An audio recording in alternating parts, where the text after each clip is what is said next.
Le parc Dinozo est né en 1992. Il a été créé par mon père, Guy Vautier, avec une idée un peu folle, celle d'installer une vingtaine de dinosaures le long d'un parcours. En 92, mon père exploite le site du Gouffre de Poudré, qui est un autre site touristique à côté. C'est une grotte.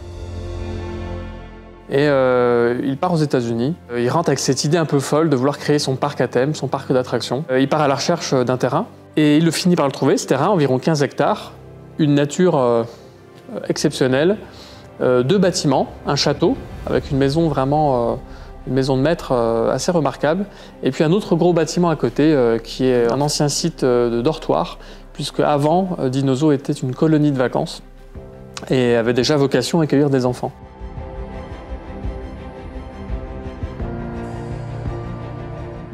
Il décide donc d'installer ces dinosaures en 92, une vingtaine de dinosaures, et c'est à peu près tout.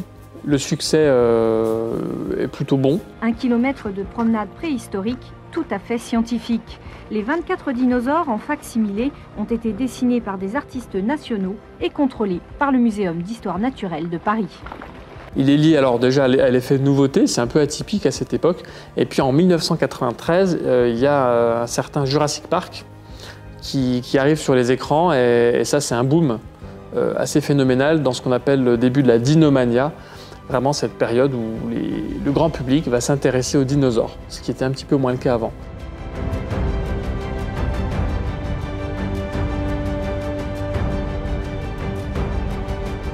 Ça fonctionne bien, et puis petit à petit, on se rend vite compte, enfin mon père se rend vite compte qu'il est nécessaire d'investir, d'améliorer, d'apporter de l'innovation, des nouvelles sculptures, mais aussi des animations. Ces scènes seront agrémentées au moins d'une dizaine d'autres fac-similés dans l'année prochaine, j'espère.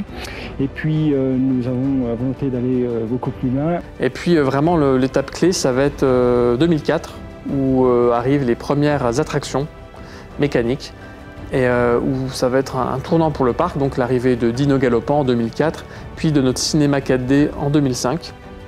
Ça va vraiment avoir une importance assez notoire.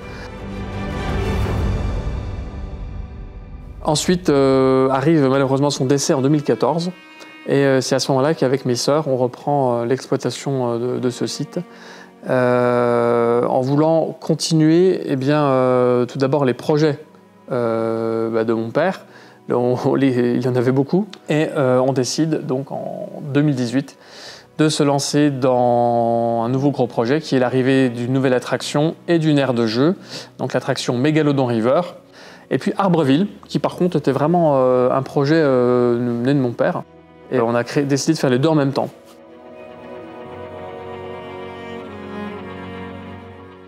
Le parc évolue bien, et la fréquentation aussi.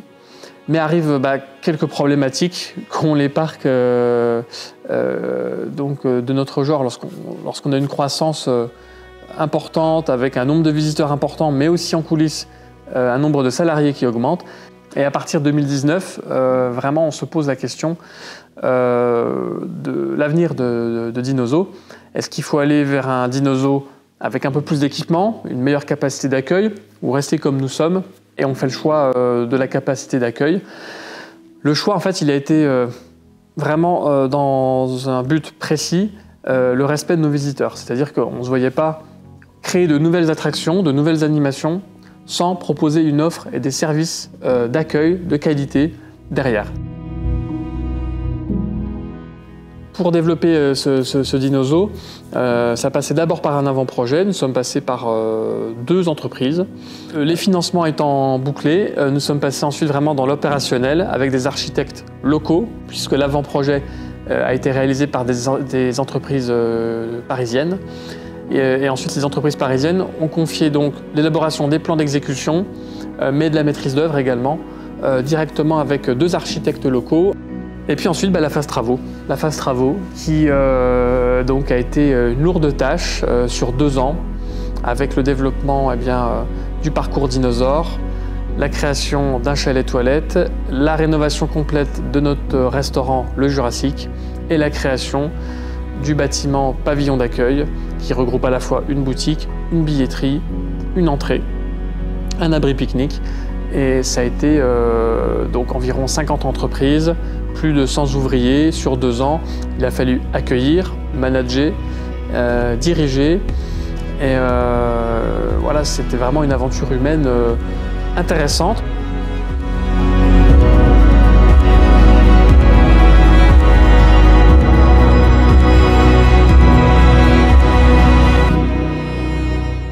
Pour revenir sur les objectifs de ces gros investissements, le premier, eh bien, c'est bien entendu d'améliorer la capacité et la qualité d'accueil à Dinozo pour suivre les standards d'accueil que l'on peut voir un peu partout en France.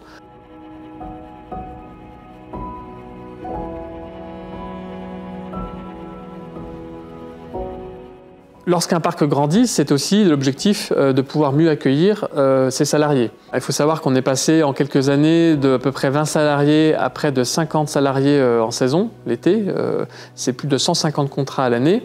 L'amélioration du recrutement, elle est passée aussi par les conditions de travail, l'accueil des saisonniers, le professionnalisme, etc. Et ça, c'était vraiment un objectif aussi important.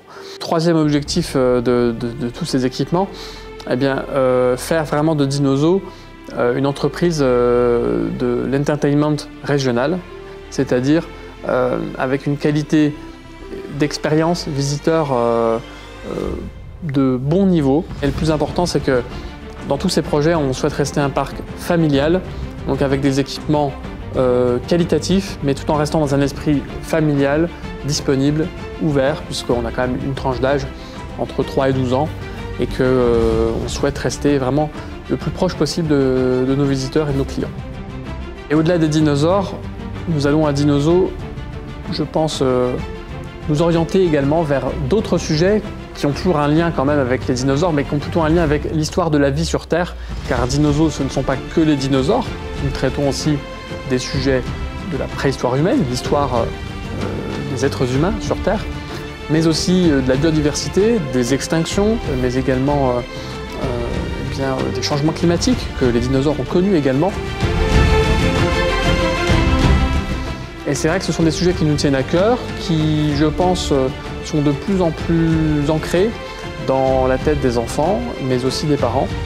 Et nous proposerons dans les années à venir toute une gamme d'animations, de spectacles, et également certainement d'attractions sur ce thème. Voilà, donc Dinozo a encore de belles années à vivre, et longue vie à Dinozo, et on vous prépare vraiment de belles nouveautés pour les 20 prochaines années.